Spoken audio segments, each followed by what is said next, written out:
Good morning. Rise and shine. Hope you had a good night's rest. Hope you got your Forrest Frank. It's about to be a good day. Hope you got that jamming, okay? Because it will make you have a better day. All right, anyways, we are on the last day of week 32. Moving right along. Today is August the 11th. We're still in week 32. It's the very last day of week 32. Next week will be week 33. And we are in day 224. And we are going to be reading out of a brand new book today in Old Testament, the book of Nehemiah. And we're going to read chapter 1, verses 1 through chapter 3, verse 14. The words of Nehemiah, son of Hakaliah. In the months of Kislev, in the 20th year, while I was in the citadel of Susa, Hanani, one of my brothers, came from Judah with some other men, and I questioned them about the Jewish remnant that survived the exile, and also about Jerusalem. They said to me, "Those who survived the exile and are back in the province are in great trouble and disgrace. The wall of Jerusalem is broken down, and its gates have been burned with fire." When I heard these things, I sat down and wept. For some days I mourned and fasted and prayed before the God of heaven. Then I said, "O Lord, God of heaven, the great and awesome God who keeps his covenant of love with those who love him and obey his commands, let your ear be attentive and your eyes open to hear the prayer your servant is praying before you day and night for your servants, the people of Israel. I confess the sins we Israelites, including myself and my father's house, have committed against you. We have acted very wickedly towards you. We have not obeyed the commands, decrees, and laws you gave your servant Moses.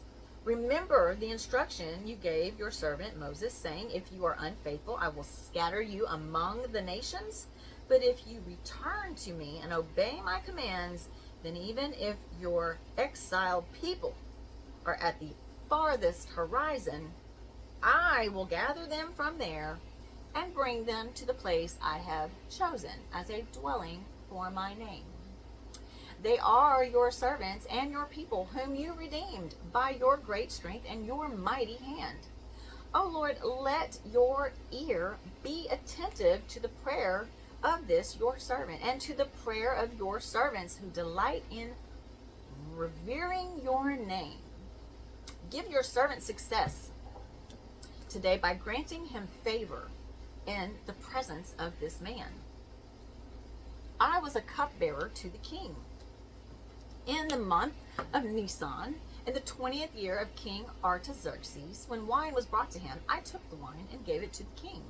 I had not been sad in his presence before, so the king asked me, 'Why does your face look so sad when you are not ill?' 'This can be nothing but sadness of heart.' I was very much afraid, but I said to the king, 'May the king live forever. Why should my face not look sad when the city where my fathers are buried lies in ruins and its gates have been destroyed by fire?' The king said to me, 'What is it you want?' Then I prayed to the God of heaven, and I answered the king, 'If it pleases the king, and if your servant has found favor in his sight, let him send me to the city in Judah where my fathers are buried, so that I can rebuild it.' Then the king, with the queen sitting beside him, asked me, 'How long will your journey take, and when will you get back?' It pleased the king to send me, so I set a time. I also said to him, 'If it pleases the king, may I have letters to the governors of Trans-Euphrates, so that they will provide me safe conduct until I arrive in Judah? And may I have a letter to Asaph, keeper of the king's forest, so he will give me timber to make beams for the gates of the citadel, by the temple, and for the city wall, and for the residence I will occupy.' And because the gracious hand of my God was upon me, the king granted my requests. So I went to the governors of Trans-Euphrates and gave them the king's letter. The king had also sent army officers and cavalry with me. When Sanballat the Horonite and Tobiah the Ammonite official heard about this, they were very much disturbed that someone had come to promote the welfare of the Israelites. I went to Jerusalem, and after staying there 3 days, I set out during the night with a few men. I had not told anyone what my God had put in my heart to do for Jerusalem. There were no mounts with me, except the one I was riding on. By night, I went out through the valley gate toward the Jackal and the Dung gate, examining the walls of Jerusalem, which had been broken down, and its gates, which had been destroyed by fire. Then I moved on toward the fountain gate and the king's pool, but there was not enough room for my mount to get through, so I went up the valley by night, examining the wall. Finally, I turned back and re-entered through the valley gate. The officials did not know where I had gone or what I was doing, because as yet I had said nothing to the Jews or the priests or nobles or officials or any others who would be doing the work. Then I said to them, "You see the trouble we are in? Jerusalem lies in ruins, and its gates have been burned with fire. Come, let us rebuild the wall of Jerusalem, and we will no longer be in disgrace." I also told them about the gracious hand of my God upon me and what the king had said to me. They replied, "Let us start building." So they began this good work. But when Sanballat the Horonite, Tobiah the Ammonite official, and Geshem the Arab heard about it, they mocked and ridiculed us. "What is this you are doing?" they asked. "Are you rebelling against the king?" I answered them by saying, "The God of heaven will give us success. We, his servants, will start rebuilding. But as for you, you have no share in Jerusalem or any claim or historic right to it." Eliashib, the highest priest, and his fellow priests went to work and rebuilt the sheep gate. They dedicated it and set its doors in place, building as far as the Tower of the 100, which they dedicated, and as far as the Tower of Hananel. The men of Jericho built the adjoining section, and Zakur, son of Imri, built next to them. The fish gate was rebuilt by the son of Hassanah. They laid its beams and put its doors and bolts and bars in place. Meremoth, son of Uriah, the son of Hakkoz, repaired the next section. Next to him, Meshullam, son of Berechiah, the son of Meshezabel, made repairs. And next to him, Zadok, son of Bana, also made repairs. The next section was repaired by the men of Tekoa, but their nobles would not put their shoulders to the work under their supervisors. Then the Jeshanah gate was repaired by Joiada, son of Pasah, and Meshullam, son of Besodiah. They laid its beams and put its doors and bolts and bars in place. Next to them, repairs were made by men from Gibeon and Mizpah, Melitah of Gibeon, and Jadon of Meronoth, places under the authority of the governor of Trans-Euphrates. Uziel, son of Hariah, one of the goldsmiths, repaired the next section, and Hananiah, one of the perfume makers, made repairs next to that. They restored Jerusalem as far as the broad wall. Raphiah, son of Hur, ruler of a half district of Jerusalem, repaired the next section. Adjoining this, Jediah, son of Haramoth, made repairs opposite his house, and Hattush, son of Hashabani, made repairs next to him. Malchijah, son of Haram, and Hashab, son of Pahath Moab, repaired another section of the towers of the ovens. Shalom, son of Halohesh, ruler of a half district of Jerusalem, repaired the next section with the help of his daughters. The valley gate was repaired by Hanan and the residents of Zanoah. They rebuilt it and put its doors and bolts and bars in place. They also repaired 500 yards of the wall, as far as the dung gate. The dung gate was repaired by Malchijah, son of Rechab, ruler of the district of Beth Hakrim. He rebuilt it and put its doors and bolts and bars in place. All right, now we're going to move on to New Testament, and we're going to read from 1 Corinthians chapter 7, verses 1 through 24. Now, for the matters you wrote about, it is good for a man not to marry. But since there is so much immorality, each man should have his own wife, and each woman her own husband. The husband should fulfill his marital duty to his wife, and likewise the wife to her husband. The wife's body does not belong to her alone, but also to her husband. In the same way, the husband's body does not belong to him alone, but also to his wife. Do not deprive each other except by mutual consent and for a time, so that you may devote yourselves to prayer.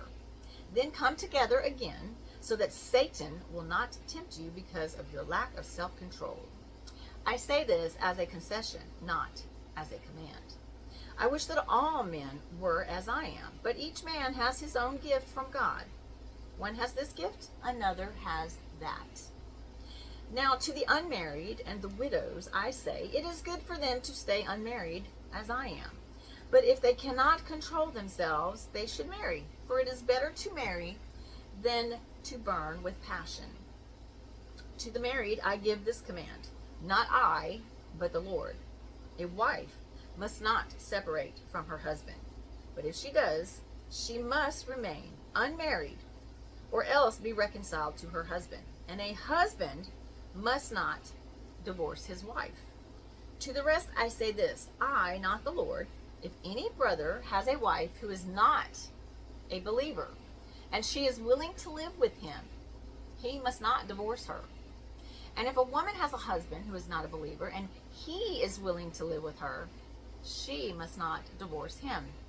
For the unbelieving husband has been sanctified, saved through his wife, and the unbelieving wife has been sanctified through her believing husband.